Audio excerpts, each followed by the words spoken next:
Lately, I've been looking at the work of Dan McClellan, who is a historical critical scholar of the Bible. And in fact, he's sort of like the face of historical critical scholarship of the Bible right now as far as the public goes. Won an award for that, I believe, in last year.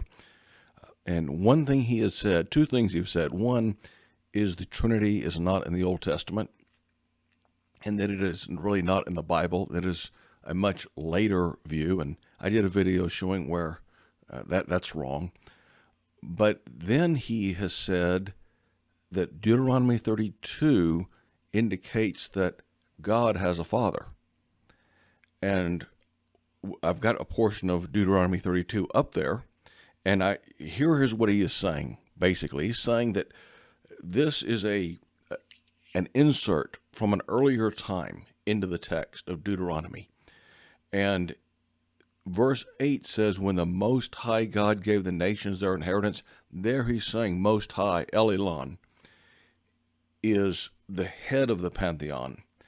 And then when he says in verse 9, for the Lord's portion, that he calls him Adonai, but really that is the tetragrammaton, the name of God.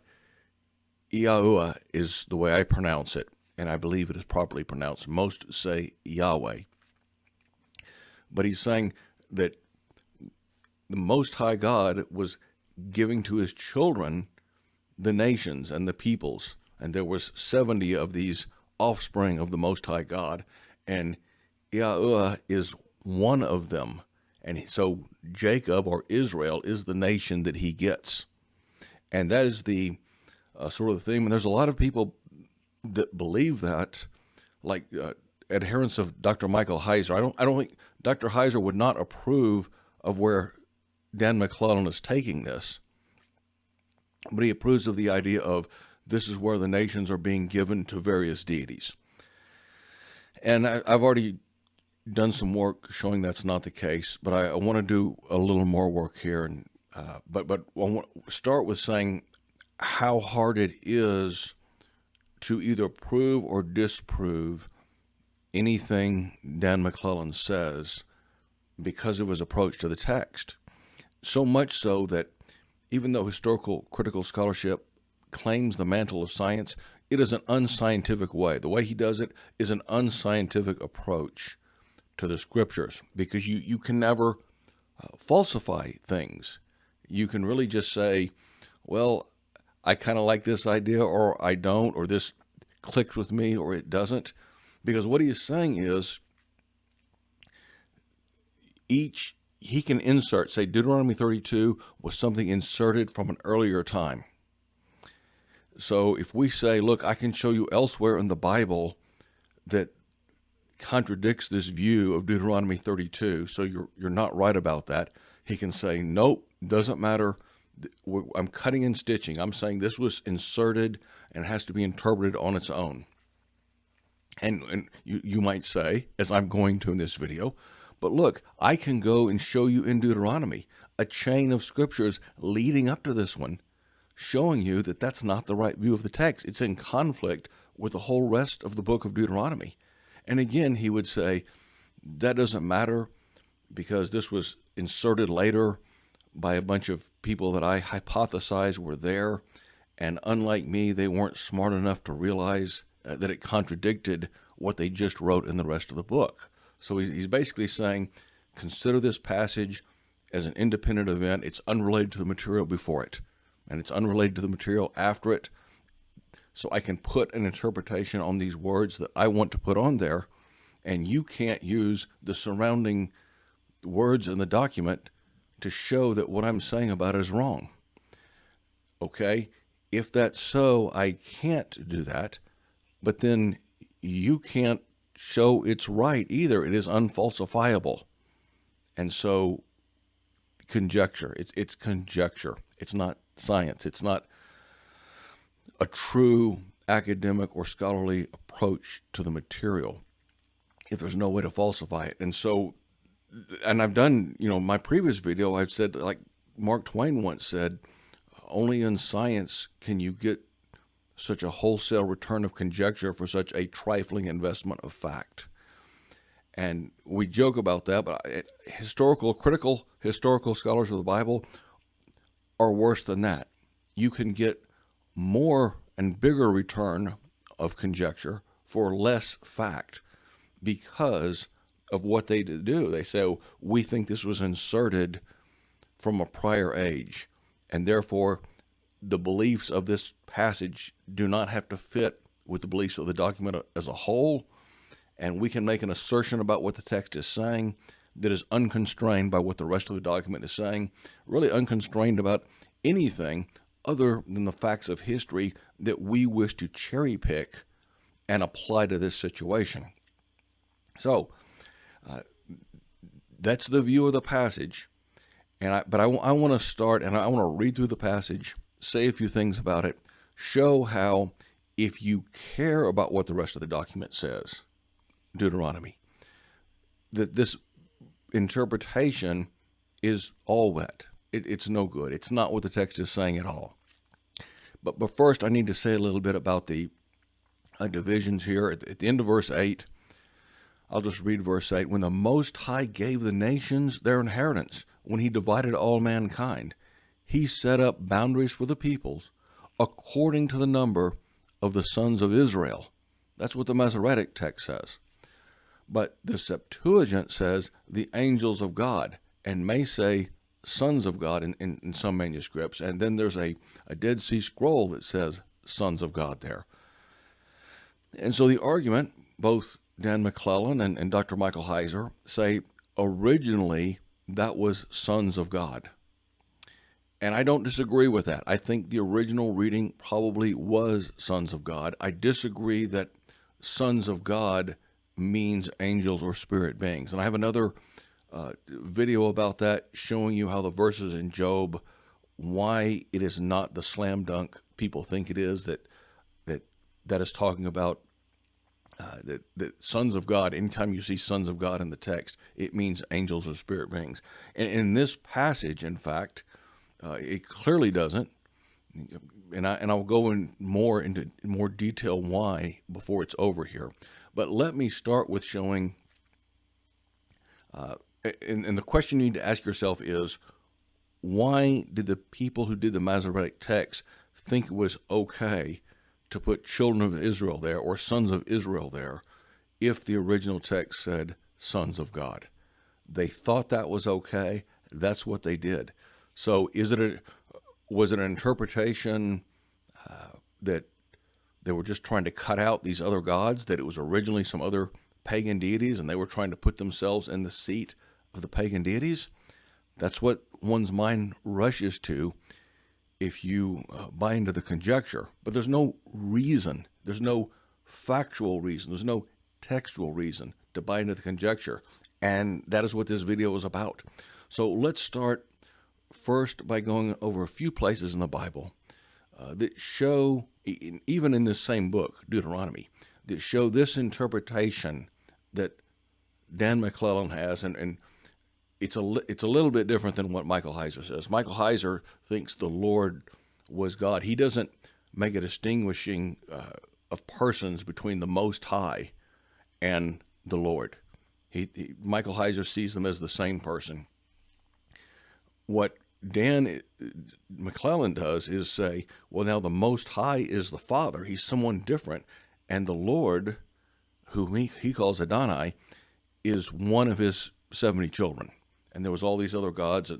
He was on the second tier of the pantheon. But what he's really done is showed he was wrong about there's no Trinity in the Old Testament. At least there's a binity here. Because I agree with Dan McClellan when he says, verse 8, the Most High, it's talking about God the Father, and the Lord is talking about God the Son here. In the Christ-centered model, the Lord is the Son, especially not every time, because it's really the family name of God. It can apply to the Father or the Son. But when there's an anthropomorphic form of God, and in this case there is, the one that Israel was dealing with, Justin Martyr and many of the early Christians, see Apologia chapter 63 by Justin Martyr, they thought that Israel was dealing with God the Son, not God the Father, when they were dealing with Yahuwah. So with that in mind, let's go through Deuteronomy and show how this interpretation that Dan McClellan has of Deuteronomy 32 doesn't fit with the text. It doesn't fit with the text that there's a Most High God, and then the Lord is below the Most High God, and all these nations are being divvied out by the Most High God, and the Lord gets his cut and his portion. That's contradicted by the rest of Deuteronomy. Let's start with that. And if you look up Deuteronomy 32, 8 and 9 in the King James Version, it will say that the Most High divided up the nations according to the number of the sons of Israel. But scholars now know, based on the ancient Greek translation of this passage, as well as on a fragment from the Dead Sea Scrolls, that it originally said that Elyon, the Most High, divided up the nations according to the number of the Bnei Elohim, the children of God. And then verse 9 says, and Adonai's portion was his people. Jacob was his share of the inheritance. And so this text describes Elyon, the Most High, giving Adonai, the nation of Israel, as their inheritance. This likely distinguishes Elyon, the Most High, from Adonai, and identifies Adonai as one of the Bnei Elohim, one of the children of God. And this would fit with the broader Northwest Semitic pantheon that put the storm deity on the second tier of the pantheon among the Bnei Elohim, and Adonai is repeatedly in the Hebrew Bible represented as a storm deity. In fact, Deuteronomy, the 10th chapter. To the Lord your God belong the heavens, even the highest heavens, the earth, and everything in it. You see, this conflicts with the idea that El Elyon is a separate and higher deity than the Lord, which is the Tetragrammaton, which is Yahuwah, which is the Lord, or Adonai is who the name Dan McClellan inserts in there. I guess he doesn't like saying the divine name for some reason. But to the Lord your God belongs the heavens, even the highest heavens, the earth, and everything that's in it. So this isn't a situation where the Lord is a subsidiary and he's only getting one nation. He's getting one nation, but he's getting one nation to be his special people. Everybody is his people. The earth, the heavens, everything in it. Yet the Lord set his affection on your ancestors and loved them, and he chose you, their descendants, above all the nations as it is today. So this paints a very different picture than the picture either Michael Heiser painted or Dan McClellan painted with Deuteronomy 32. There's not a situation where all these other divine beings are in charge of all these other nations, and the Lord just gets the one nation, Israel. He has all the nations. They're all his, just he's choosing one to be his special nation, his peculiar people, to be a nation, a light unto the Gentiles, a holy nation, exalted above the others, so that they could be intermediaries between the world and the Lord. Let's keep moving. Deuteronomy 14. You are the children of the Lord your God. Remember that when it talks about sons of God, it's actually very close to the same word there. It's just instead of sons alone, it can be sons and daughters. It's the same. It's the very same word modified a little bit to include sons and daughters. You are the children of the Lord your God. Do not cut yourselves or shave the front of your heads, for you are a people holy to the Lord your God. Out of all the peoples on the face of the earth, the Lord has chosen you to be his treasured possession. So again, if you assume the text of Deuteronomy as being consistent, if you avoid the sleight of hand by which Dan McClellan and the critical scholars avoid all accountability and testability for their conjecture, then he is the boss of all the peoples on the earth. They're just his special people and his treasured possession, but they're all his. And that's in Deuteronomy 14, verse 1. And then on chapter 26, verse 18, the Lord has declared this day that you are his people, his treasured possession, as he promised, and that you are to keep all the commands. He has declared that he will set you in praise, fame, and honor high above all the nations he has made, and that you will be a holy people to the Lord your God, as he promised. Okay, again, it's a treasured possession, and he wants to lift them above the nations that he has made, it says. So it isn't this case where Elyon, the high God, made them all, and then he divvied them up to his sons. It does fit, though, with the classic Trinitarian view by which God created the world through the agency of the Son. So they're all his. He made them all. And it's not that they belong to another. They're all his. He made them with God.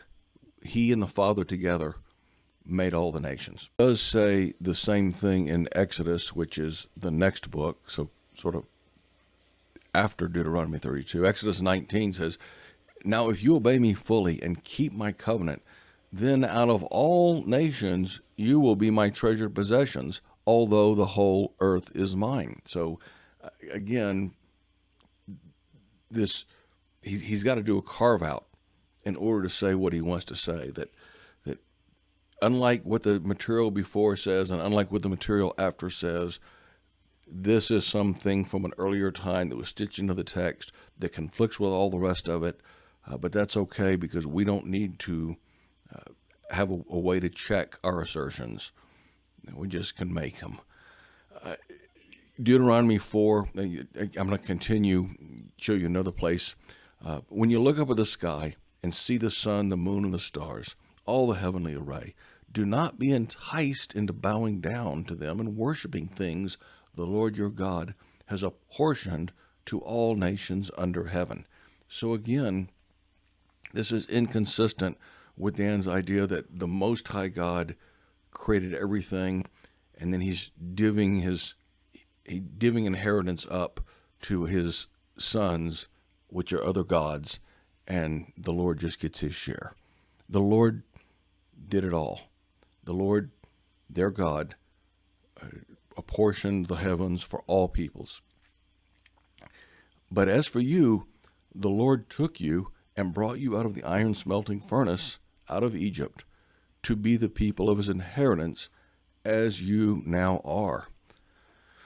So this would contradict with the idea that Deuteronomy 32 was the Most High God handing out inheritances to the other gods, and just the Lord was one of the gods, and Elyon gave him that for the inheritance.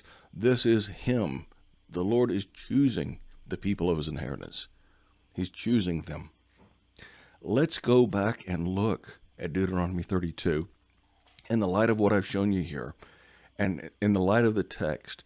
And I think you'll see that not only is what Dan McClellan and others are saying about this passage, not only is it inconsistent with what the rest of Deuteronomy is saying, but it's inconsistent within the passage itself unless you just pick out two verses and free yourself from having to be bound by any context at all, just by picking out a couple of sentences and then putting a bunch of ancient Near East mythology, stuffing them, replacing the context that's in the passage with a bunch of stuff you've pulled from ancient Near East mythology.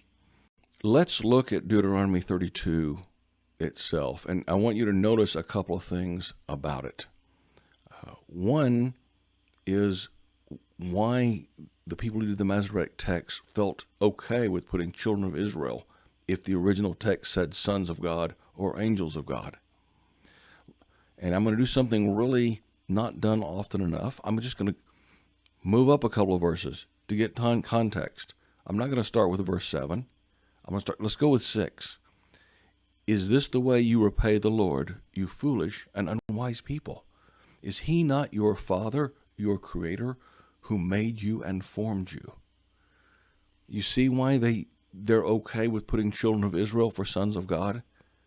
In the context of this very passage, that's them. Or really, it turned out to be those in Israel Now Christ is Israel, so it's those in Christ.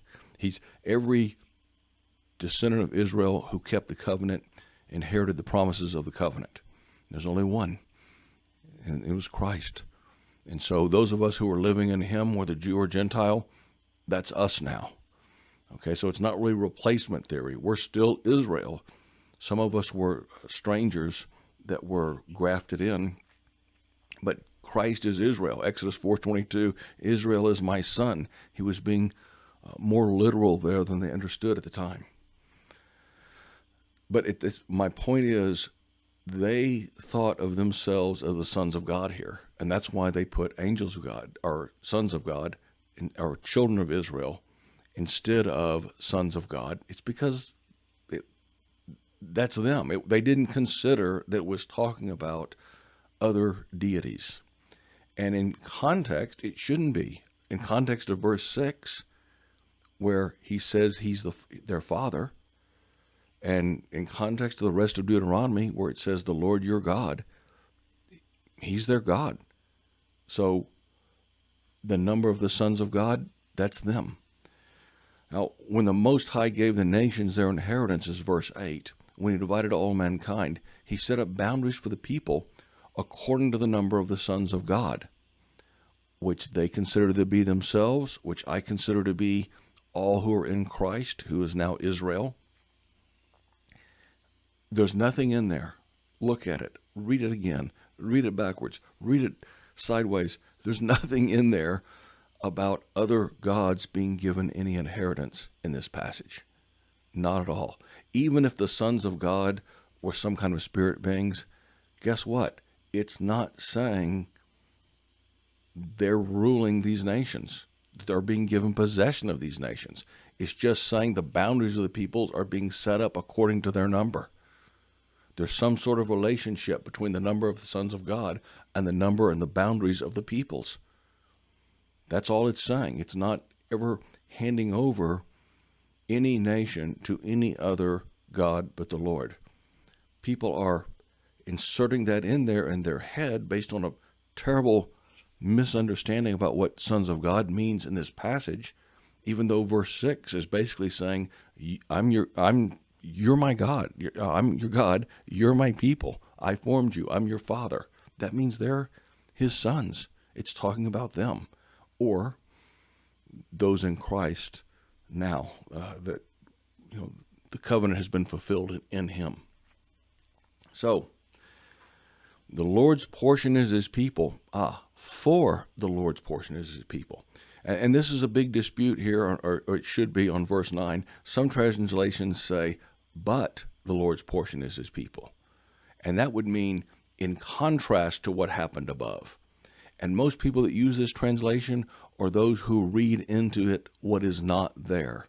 What is not there, what is not present in the text, what is fabricated, imagined, and read into the text, is God is handing over the nations at Babel to other deities. That is what they are imagining the text says. The text doesn't say that, as you can plainly see. It's right here. The boundaries of the peoples are divided according to their number, but even if that is other deities, that's not saying they're in control of those nations. That's not saying they're ruling those nations. That's in contrast, though. That's if the first word in verse 9 should be translated but.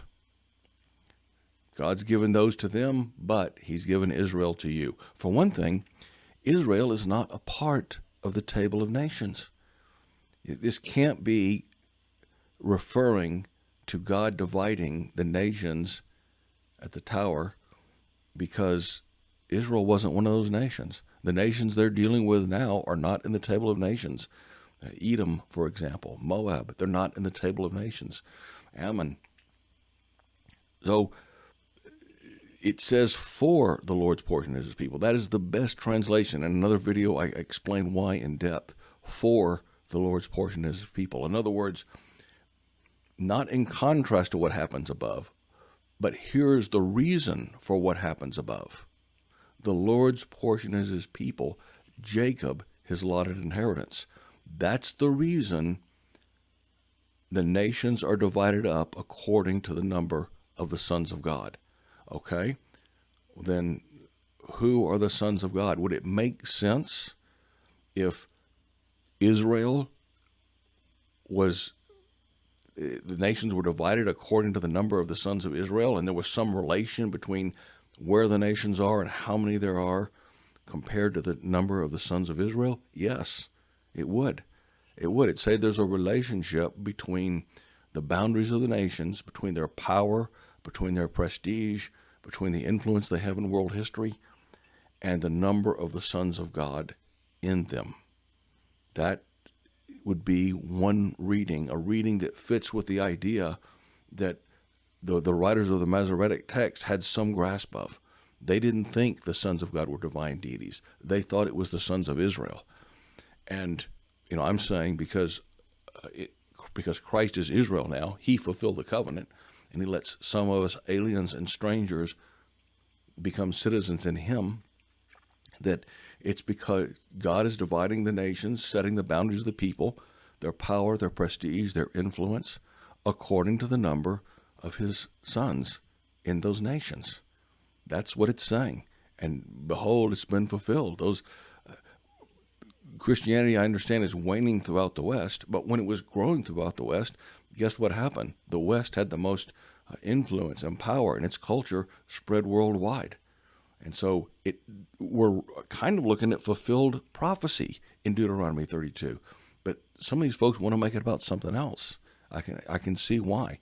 But what it really is a glorious confirmation of God doing what he said he would do throughout history. When the Most High gave the nations of their inheritance, he determined in advance, when he divided all mankind, he set up boundaries for the peoples according to the number of the sons of God. You get this much, you're having this much, you're having that much. Why did he set up the boundaries of the people according to the number of the sons of God, assuming it's Christians? Assuming it's Israel, let's say. Because for the Lord's portion is his people, Jacob his allotted inheritance. Because the Lord has that portion, the whole world, the status of the whole world is determined by that portion. And that's the real meaning of Deuteronomy 32. It's fulfilled in history, in human history. And now when we see the church waning in the West, we see the influence of the West waning. They were given that influence for a reason. They did some good things with it. They did some terrible things with it. They did it very imperfectly. And maybe that's why most of their authority is being taken away. But that's where we are, folks. That is the true meaning of Deuteronomy 32. It's in the sense that it is consistent with the history. It is consistent with the rest of the book of Deuteronomy. It is consistent with what the passage itself is saying. It's consistent when you look back at Christ and apply a Christological meaning to this passage. It fits. So all these things, you check them out, and it works. Yes, I compare Mark's claim about what the passage is saying to the previous part of Deuteronomy, and it goes together. I compare what Mark's saying to it about within the passage itself, and once you see verse 6 is really saying that they're his sons, it makes sense they're the sons of God, so check on that. I look back in the New Testament and see what the New Testament says about things, and make a Christological reading of this passage, in the sense that Jacob is his allotted inheritance. That is also true in the sense that it's his heritage. When he became flesh and dwelt among us, he did so as a son of Jacob. And so that checks out too. All these things, and then history, it checks out. In history, were the nations that had the most Christians in them, were their boundaries expanded? Well, by golly, they were, weren't they? So it can be confirmed in all these ways. Now compare that to what Dan McClellan and the critical historical scholars are saying. Can that be verified in any way? No, they've set it up to where it can't be. They say it doesn't matter what the book around it says, because this was an insert from later, from guys who didn't realize it was contradicting the rest of Deuteronomy. It was an insert from a prior pagan time.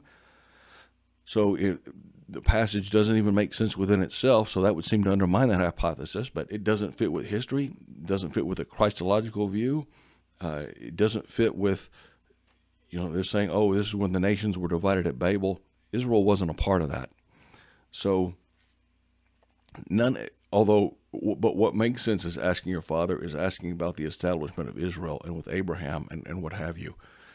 So you've got little old me, and I'm pronouncing an interpretation of this passage that can be confirmed all those ways. It can be confirmed internally within the passage. It can be confirmed by verifying the picture that the rest of Deuteronomy, the text, paints. And then it can be confirmed by an Old Testament Christological view on things. And then it can be confirmed by the fact that it happened in history. It actually happened. But I guess if you want to believe them because they're scholars, they make untestable, unverifiable claims about what the passage is. I guess you can do that, but just don't call it science. Just be honest about what you are, and I'll be okay with it. Thank you for listening, and may God bless you.